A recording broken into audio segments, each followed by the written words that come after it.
Hi Hip Kit Club family, thank you for watching me. My name is Shara. Today I am showing you how I made a really cute little mini album that fans into a flower. I can't really draw, but I can handle drawing flowers and hearts. I drew one petal and then traced four more. That's just a piece of scrap paper that I used to make my initial one, but then I used the white cardstock from the kit to cut out the other, I made five more. So I have five petals total. Each petal I'm going to put a few layers on. You'll see in a moment when I cut them. I have to first, for the top layer, make my little center. So I cut out, again, all of the supplies that I'm using is from the February kit, is from the February? Yes, is from the February kit. But if it's not, I use some trim later, I'll let you know, and I will definitely link all of the information below so you can see what I'm using.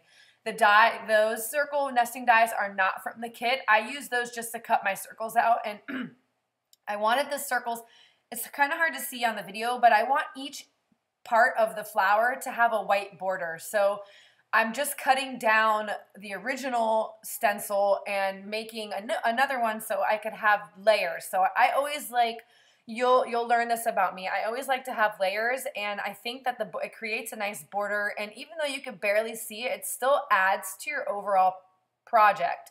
So even though you might not notice it right away, if you compare it with and without, you can definitely tell the difference. So here I'm just fussy cutting a little bit of the flowers from the paper in the collection. I don't use these at the moment, but I do go back and use most of them. Some of them I don't end up using, but so when I do these videos, it takes me, I think this project took me about 2 hours to do, and nobody wants to watch it for 2 hours, and even if I speed it up, you still don't want to watch it for 25 minutes. So I edited a lot of it, and I chopped some out. So I'm not sure if I actually show you later if I use all or some. You definitely see me using some. So now I'm going to stitch around each one of these each one of these petals. So I put a little bit of tape in the middle because you don't want your sewing machine to go through the tape. It clogs the needle up. So I put a little bit just to hold it into place, and then I go around and stitch around each petal only once. I don't think I double stitch any of them. On that heart one, I actually stitched around the pink heart. I did that, I erased that from the video, but if you look closely, you can see it's a little darker border. And I did all of the stitching prior to putting them down because I didn't want the stitching to go through to the back, although I decided later that see, here we go, they're all stitched. I decided later that I wanted to put trim around each petal, and I did that after I did this, so the stitching does go through in the back, which looks totally fine, but sometimes I cover it up with another piece of cardstock because I don't want to look, when you flip it over, I want it to be smooth and clean on the back also. So here I initially thought I was only going to put trim around one. The trim is not from the collection that I have in my stash. Everything else, the stickers, everything. This is not my family. This is my brother, my sister-in-law, and their two children. They had a photo shoot in Canada, and she shared the photos with me, so I used them for this. I will probably mail this to her or just give it to her the next time I see her. So I bordered most of the pictures. A few of them I actually forgot I would have done it. Sometimes you get in the zone, and I don't realize until it's already down that I forgot to do something, and I'm like, oh, but it's too late. I can't go back. So I put a border around most of the photos. I also stitched around some of the photos as well as doing the paper border. Again, I love my sewing machine. I use it all the time. I think it adds such a nice texture. If you look at where my thumb is on the yellow, I did go around 2 times. And sometimes my little secret is I go around twice because sometimes I don't like if my line is crooked or if I make a little mistake. And if you go around a second time, it doesn't look like you made a mistake. It looks like you did it on purpose. So sometimes I'm covering a mistake. Sometimes I just want the look of double lines. So either way, it looks awesome. If you have a sewing machine, don't be afraid to use it. I never sewed anything in my life before I started sewing on paper, and I cannot sew fabric. So, well, not yet at least. I would love to learn, along with everything else crafty. This little heart was driving me crazy. I couldn't find where I wanted to put it. I kept moving it around. I am happy with where I decided to put it, which I think is the original spot where I was going to put it, but I often do that when I craft. I never know. I never really have a plan. I have an idea. I thought about the flower last night when I was sleeping because that's when I think about what I want to do. But I never know after that what I'm going to do. I knew what the pictures I wanted to use. So you're kind of seeing me brainstorm, and believe me, I cut out a lot of the brainstorming. But I showed you I left in the important parts. So I'm embellishing each one using the die cuts from the collection.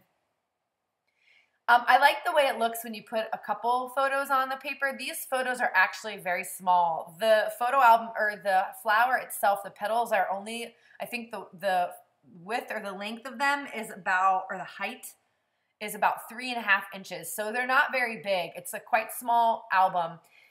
I didn't actually save the banner that way. I ended up cutting it down because if you see the tips are white and you can't really tell that it's there. So I end up chopping those tips off and just using it as a square. So here again, I'm gonna fast forward this part, but I'm backing in. I'm just trying to place it so the color that is coming through matches well with the paper and stands out a little bit. So I stitched on both of or one of them, I think. I stitched around the picture, and now I'm placing my little die cut.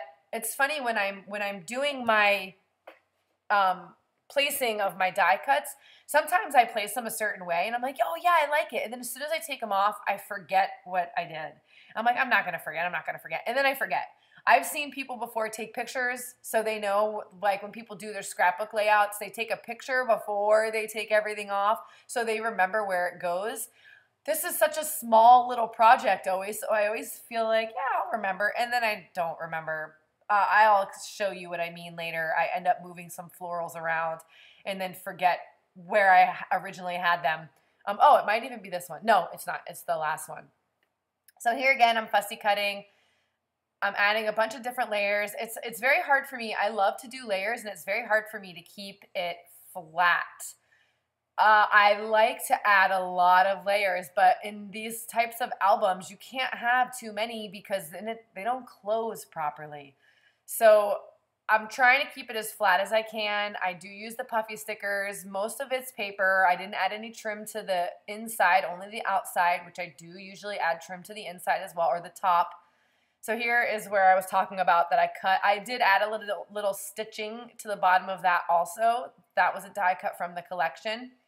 And now I'm just putting some red, I don't even know what this tape is called, red double-sided tape, red tape, which is of course from my stock, or from my stash. I do have a stock load of stuff that was from my stash. Oh, I'm sure we all have a stock load of things just sitting next to us. So here I am just again layering. Sorry if it gets like a quiet little batch because I want to show you what I'm doing. I didn't want to take too much out of the video, but I can only talk about so much stuff. I talk fairly quickly as well, so I'm sorry about that. So here you can see where they're starting to go together, and you can see the idea of the fan. This one, for some reason, I wasn't happy with it. I felt like it was missing something. I think this is the last time I go back to it, but I may as well use the extra little piece from that die cut. See here, I forgot. I didn't want it to go that way. Oh yeah, I wanted it to go that way. There we go. So I never throw them out. Even when you cut it in half, I save all those little pieces because you never know when you want a teeny tiny little peek through. I used my little scallop punch to make those scalloped circles, and they were going to be a banner folded over, but then I decided I was going to use it as a banner on here. So I just cut the extra piece, the back piece off, because I don't need the extra layers too much on this, so I'm trying to keep it flat. And I stitched around each one once or twice just to give, again, the stitching just adds a little bit of extra texture. It gives your eyes something to look at.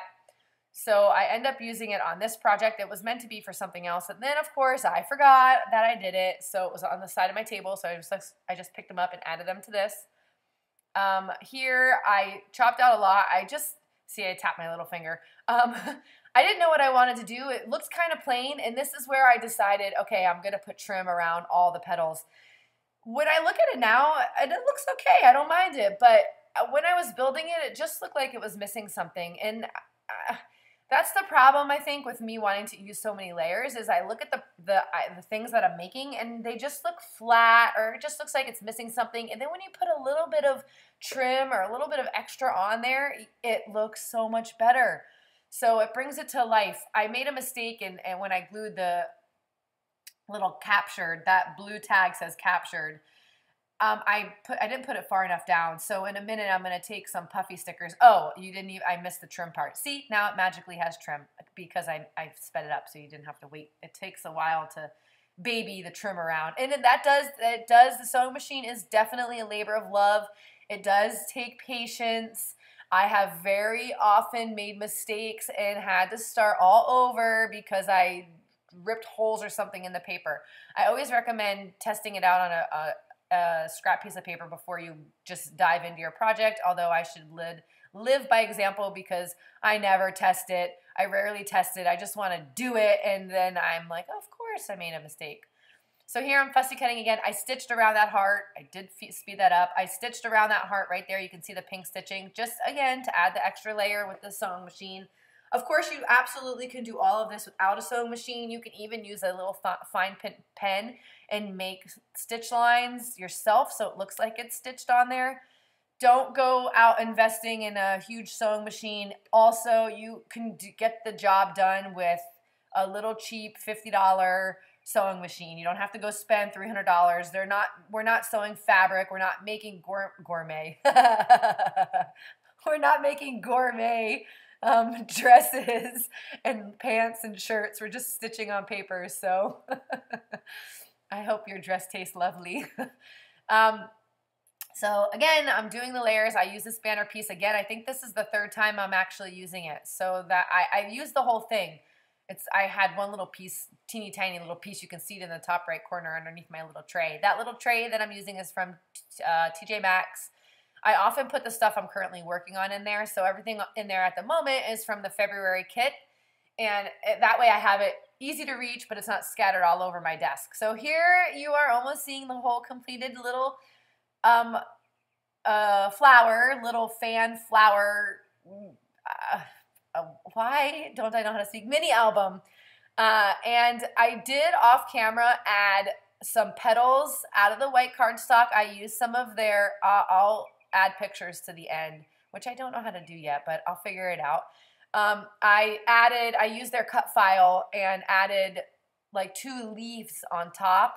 So it looked kind of plain when I had it shut. It needed something else, and I wanted to kind of hide what it was a little bit until you actually opened it. So it was like, wow, a flower. So I added them afterwards. Again, I'll take a picture. I will also link the link. I will put the link where I got the cut file from their website at the bottom as well. I think I used 2. They were older cut files. This month's cut files are hearts and stuff for Valentine's Day. And I didn't really think that I wanted a heart base for it. So I had to use one of their older cut files because I wanted the leaves. I was going to fussy cut leaves, but they're not big enough for how I wanted it to look. And then I used my watercolors I had in my collection. I do not know how to paint. I do not know how to draw. I am horrible at mixed media, but don't let that scare you. I still think they came out really cute. Just paint it on there. When I watch people, I'm always like, oh, that looks awesome, that looks awesome. But they literally just slop some paint on there. So I figured if they can slop some paint, so can I. And then when I look at it, I'm like, oh, that looks good. So don't be your worst critic. Just put paint on there and have fun. It adds color, it adds texture, and it all looks awesome. Honestly, how can you go wrong painting a green leaf green, right? I just mixed a bunch of green watercolors together and made my green leaves. And I did add some hand stitching in the leaves as well down the center with some white embroidery floss. I used all 6 strands.